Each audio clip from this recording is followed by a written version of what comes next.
Brooklyn Heights, one of the most beautiful and most expensive neighborhoods in New York City. If your time is limited and you've got just one afternoon to explore, what do? Today, we'll show you around.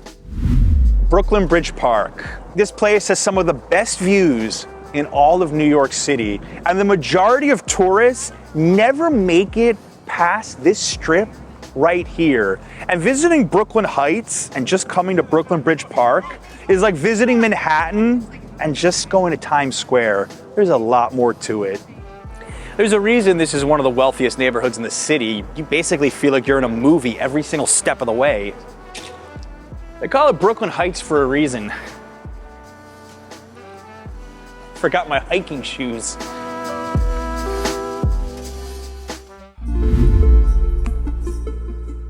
Nice to meet you. Yeah, nice to see you. I watch a lot of your videos. Where are you from? Germany. Oh, how does this compare to down there? I think it's better here. It's like higher here. Well, I just ran into a tourist and a viewer who saw me mention the Brooklyn Heights Promenade in another video, and he said how he liked it so much. And most tourists just go to the park down there and Dumbo and don't walk the extra 10 minutes to this beautiful promenade with higher views of the Manhattan skyline. Up here, it's typically just joggers and locals, plenty of space to explore. I think coming to the Brooklyn Heights Promenade needs to be on your New York City bucket list, even if you don't explore the rest of this neighborhood. Brooklyn Heights is one of the oldest residential areas in the United States. A lot of it was built in the early 19th century by wealthy ship merchants who used to import goods from all over the world down there and lived in their big mansions up here.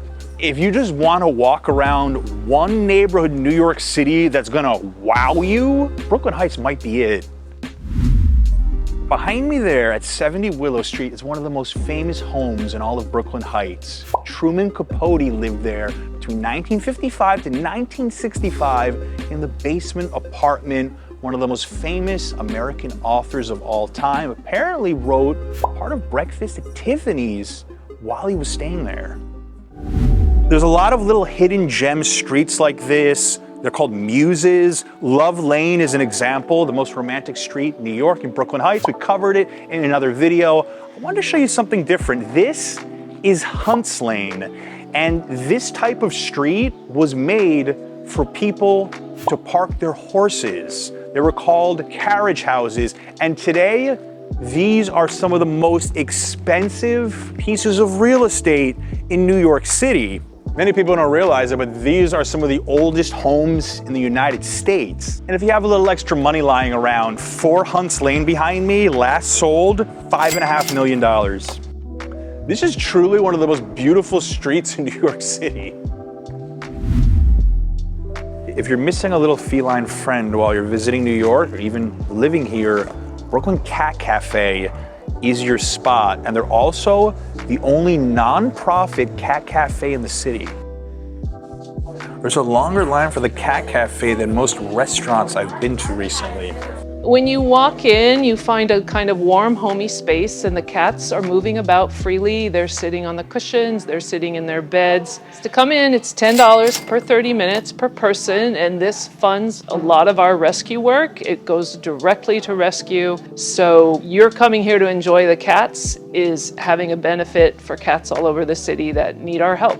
All right, so we also help other animals. We have a group of rats here. We've also got here Alexander Hamilton, who is a real subway rat. This little brown guy here. So, okay, I'll let you back in for your cat food. Okay. How to make friends with cats very quickly.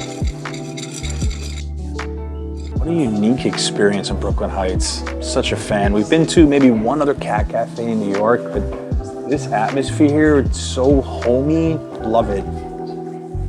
Hi, Sherman. We're guests in their home. I think when most people around the world reference Brooklyn, they're thinking of Williamsburg and Bushwick, the hipster Brooklyn. When I think of Brooklyn, I think of spots like Brooklyn Heights and these old homes and walking these streets. That's the Brooklyn I prefer. If you're enjoying this tour, make sure to check out our absolutely free Dumbo Brooklyn Heights guide. Link down below in the description. Some of these stops are already on it.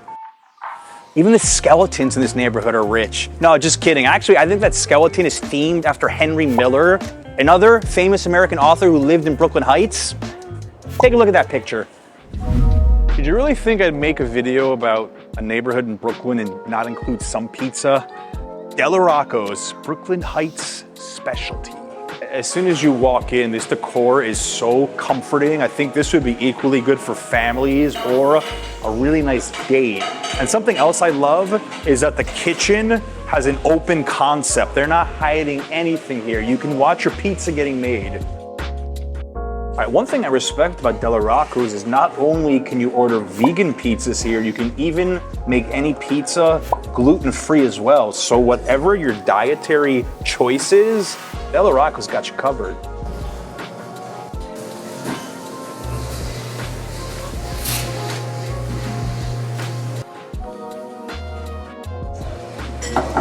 Wow, thank you. Look at this. Look at all this pizza. I don't think we waited more than 10 minutes for these two pies to come out. That's what I love about these Neapolitan pizza spots.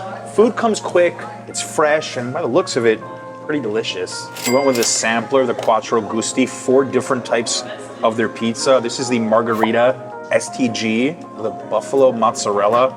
I love how small these slices are, perfect for sharing. Damn, that's good. Buffalo mozzarella. Just melted on top.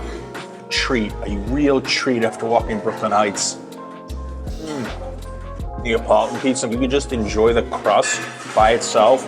Even if this pizza didn't exist, that coal oven flavor, I call it the Mona Lisa because it's a thing of beauty. Sweet orange tomatoes, ricotta cheese, Mike's hot honey. Not your everyday Neapolitan pizza. I'm excited to try this. First thing that hit me, sweet orange tomatoes. You know, I've never had pizza with hot honey on it. I've seen this all over New York City. Now I understand the craze. A little messy, but totally worth it. It's amazing that so many people wait in long lines for Giuliana's and Grimaldi's, which are both very good, don't get me wrong. But if you're gonna explore Brooklyn Heights, I would definitely put Dellarocco's on your radar. I will tell you though, I've tried almost every single one. Mona Lisa with the hot honey, by far my favorite. Cheers. Neapolitan pizza, pepperoni. Perfect combo. I had the spicy sauce in their slice. It ain't spicy, Ben ain't eating it. Yeah. Wow. Oh my gosh, this is like, John, you're gonna love this. This is good. The porcini. Yeah, this is like a pizza. I mean, I've never been to Italy, but I feel like this is what it would taste like. So good, I'm bringing some home for the wifey, and our waiter Susie was telling me that a lot of celebrities come in here kind of on the down low, and that fits the vibe of Brooklyn Heights, but a great spot, highly recommend this. If you like Brooklyn Heights and you want to explore another iconic New York neighborhood, check out Soho and find out why tourists are absolutely obsessed with this place.